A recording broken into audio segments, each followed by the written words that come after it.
Hello there, wonderful people, and welcome to yet another time-lapse episode. And you can see at the beginning of this video, there's something different going on, and you can see already the final result, and you can see already the weather moving. And this is what this video is all about. I will explain this while we are watching this wonderful cinematic, and you get this in real time at the end as well as a very normal, so to say, easy cinematic, I should call it. I'm sorry also for being a bit tired or weird. I just completely binge recorded and cutted everything now. I think I sat down for like 6 hours now and I prepared 28 videos in total, which I've never done before. I basically gathered all my beta material together and made all the videos I did. And so if I didn't miscalculate, we might even be good to nearly go every single day until the final launch of the game. However, I think I'm not even stretching it that far. There are some videos I'm not even sure if I might even want to release them. So anyways, let's talk about this video here in particular. This was done on the live stream here on YouTube. For those of you who have caught this up, you know already what this is about. But I do know that a lot of people join at the moment each and every day, which I'm again very thankful for. And if you just joined today on this channel, or this is the first video you are catching, a very, very big thanks to you, especially for joining the crew. And as you can see, you are then amongst some other great people joining in the last couple of weeks, and I'm so super thankful about that. You do not know what this is about, so I'm quickly going to explain this. This video is about building a simple little scene that is helping us to see how the weather actually changes everything in the game. So I'm a bit confused why not too many people have basically checked this in the beta. I don't know if it was already because of the Gamescom footage or because of different other things. Not even too sure about this, to be honest, but I think weather has been covered way too less. Like everyone was doing crazy builds and stuff like that, and putting the animals in focus, which is obviously fine for a zoo game containing animals. But the weather system itself is nothing short but amazing. It's incredible. At Gamescom, I have to say, I haven't had the time too much to really look into it in depth, and just testing it in the game was just showing me how incredible they managed to deliver this. So back again in the days of Planet Coaster, many people were upset about the fact that there was no weather in the game, and I feel like it still is a bit of a letdown, or well, maybe not letdown, but I would have wished for it in the game because it might have added also a layer of depth in terms of management. But I also have to simply sit down and respect the fact that Frontier wasn't not that far with their engine. I think it's basically what we have to call it. You always tend to forget that they have been a smaller development studio in the past, and the capacities are limited. And to create a great game, in their personal planning, they have decided that this was not amongst the most important features. And here's why I feel like it's only fair to tell them and say that it is definitely a good thing that they focused on what made games really great. And I have to say that this is really a cool thing that I can be that respectful now and say, okay, it might have taken a bit of time, but it was absolutely worth it. And I can only say thank you, Frontier, for delivering a wonderful, amazing weather in Planet Zoo now and giving me hope for the future of potentially a Planet Coaster 2. But all in all, I just have to admit that this weather, how it is implemented in the game, looks absolutely stunning. Because, and I'm giving you the reasons here, so it's not only that they have great effects and it looks nice and, you know, everything around it, the atmosphere, the fog, the lighting, the feeling. No, everything in the game breathes the weather system. Everything just takes it and makes the game even feel so much better. Here's a little example. When it's starting to rain, obviously you can see the behavior changing and everything in the park. People are going to search for some cover. Animals that don't like to be in the rain search for some sheds. Animals get colder, and wet is making them cold, so they naturally go to an area that is warmer in your habitat. You can actually see that with the overlay where it is hot and not. So a whole lot of things that are definitely amazing that they do it, but it's not stopping over there. The sound is starting to get muffled. So if you are in, for example, a little area where you have some cover and you move inside the cover or inside the shed with the camera, the sound starts to get muffled. So for example, you have the rain pouring down. You hear that normally as the rain is pouring down, as if you would stand outside. But the moment you are going somewhere where you have a roof on top of you, the rain sound changes, but it really changes accurately. And it also changes depending on how many walls you have around you. So there's a proper echo going on when you have only like a few walls that just throw the echo forth and back, and it's actually calculated correctly. I do know this because I had a long talk with Matthew Florians. Thank you, Matthew, if you're watching this video. Thank you for this again, because I was just so amazed. To be fair, I have to say it was just ridiculously amazing to see how he was so passionate about this, like a little child who's showing you its first a little Lego castle it built itself. So I have to say, I just really was so happy when he showed me the Echo thing on Gamescom, and I was like, why the hell did you even do that? But I mean, it's amazing. But now I can tell why, because everything in the game screams that they not only implemented a visual effect, they implemented a whole system, a weather system. Everything in the game is affected by the weather at any time the weather is happening or taking part, or whatever you want to call it. So I have to say, that's the best thing I could ever have dreamed of, having this kind of weather system going on. And to be fair, now it's in the engine. We can call it really a proper system that we will basically see in future iterations of Frontier games. And now, having started a proper franchise with the Planet franchise, we are even more happy to say that we will get this in every future Planet game. And to be honest, if you look at the development of games from Frontier, but also from different other companies and in general in the game industry, you see that the periods between each titles are getting shorter and shorter. And I mean, it's not only a phenomena of the game industry, it's basically in every industry.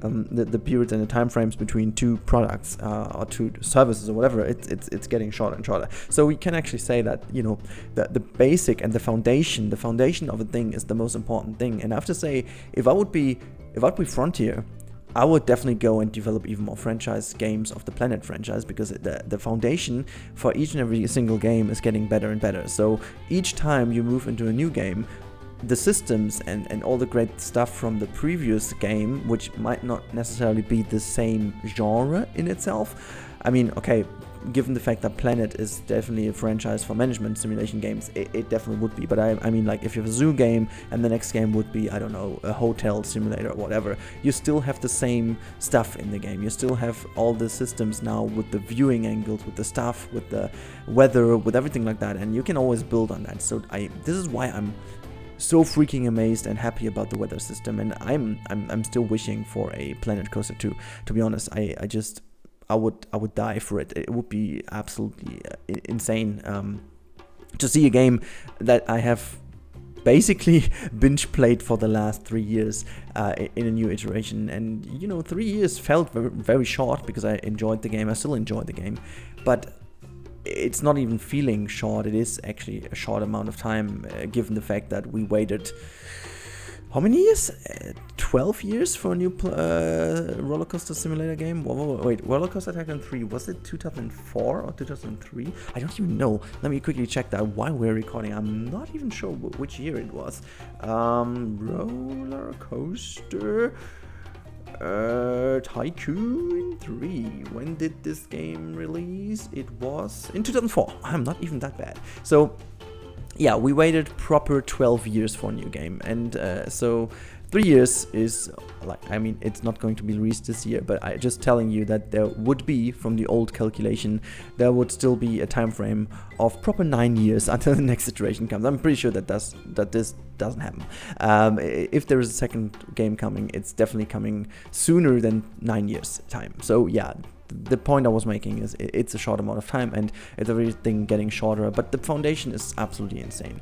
Now, what you can see here, I'm just building this very cheap looking, wobbly looking haunted house. The sole reason for this build was to have something visually pleasing, if pleasing is the wrong word, something visually interesting enough with different layers and different things that will make us able to see different variations of the weather. So in the final cinematic shots, you will see that I took care of many things. I wanted to let you guys see wider areas, like the path, like the alley leading towards this build. I wanted to let you see walls and building kind of frames and stuff. I wanted to give you a view on foliage. I wanted to give you a view of water, but I also wanted to give you a view of smaller pieces, like these pillars I'm putting down over here, like the fence and like the gate as well, and also like the foliage on the left and right hand side, so that we do have a proper view into different things. And at the same time, everyone wants a waterfall in every single episode. This is why I'm putting waterfall in. It makes no sense, but everyone in the chat was demanding a waterfall, so I put a waterfall in. Does it make sense? Not really, but I'm here at your service, so you guys get the waterfall. So that's all.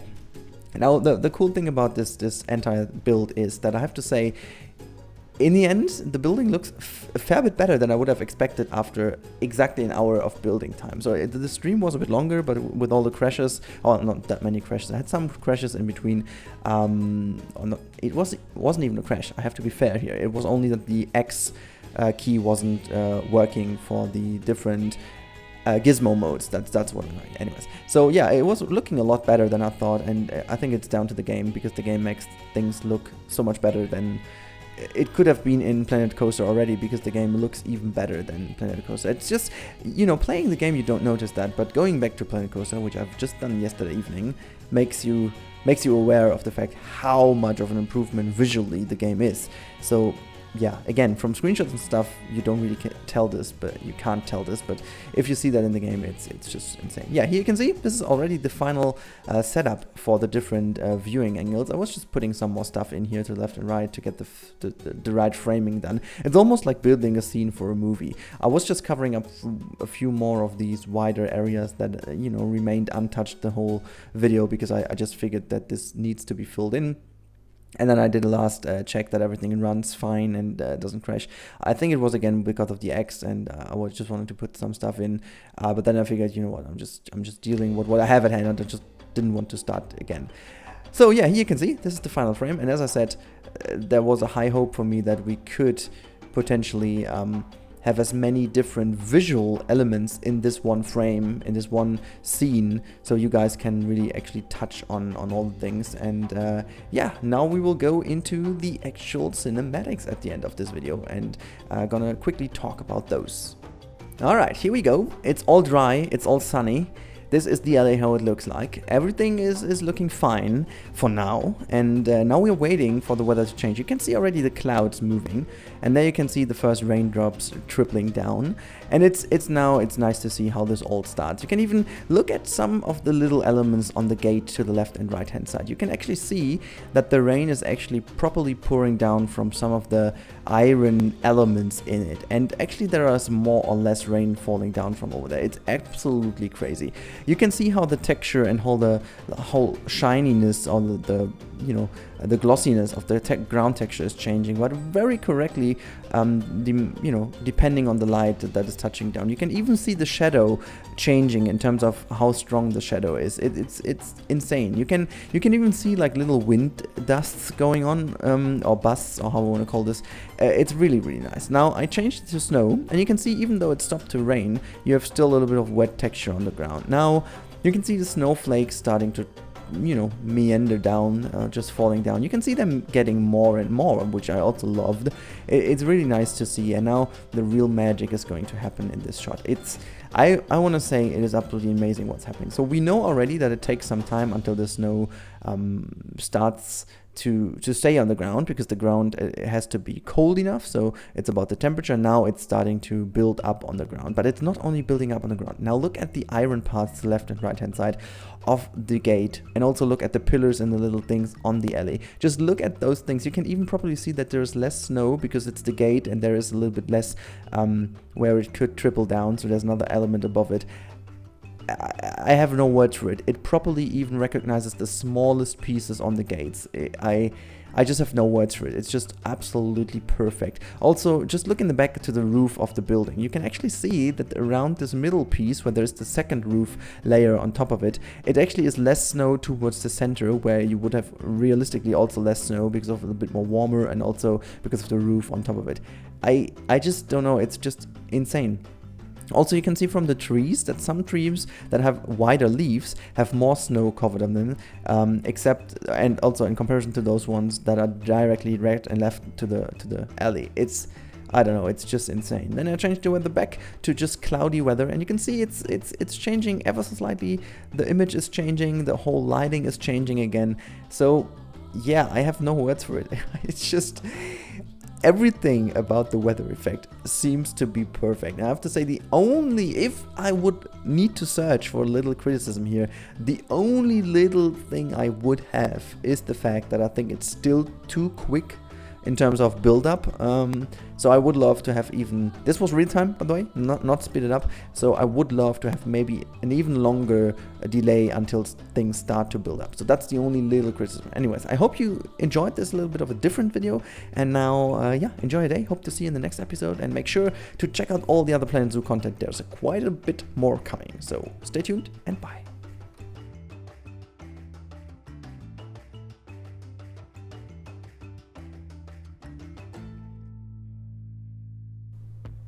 Alrighty guys, thank you for watching this video, I really do appreciate that. As always, make sure to check out also my social media channels. You can find me everywhere under @Rennkamel. Also, big thanks to the crew, you can see it on the left hand side right now. And as always, if you want to see more, you click that card on the top right. And if you want to stick around because you like the stuff you've just saw, whatever, you know what I mean, just click that sub button, which is to the bottom right of the screen right now. But everything else I can say is have a great time and see you next time. Bye guys.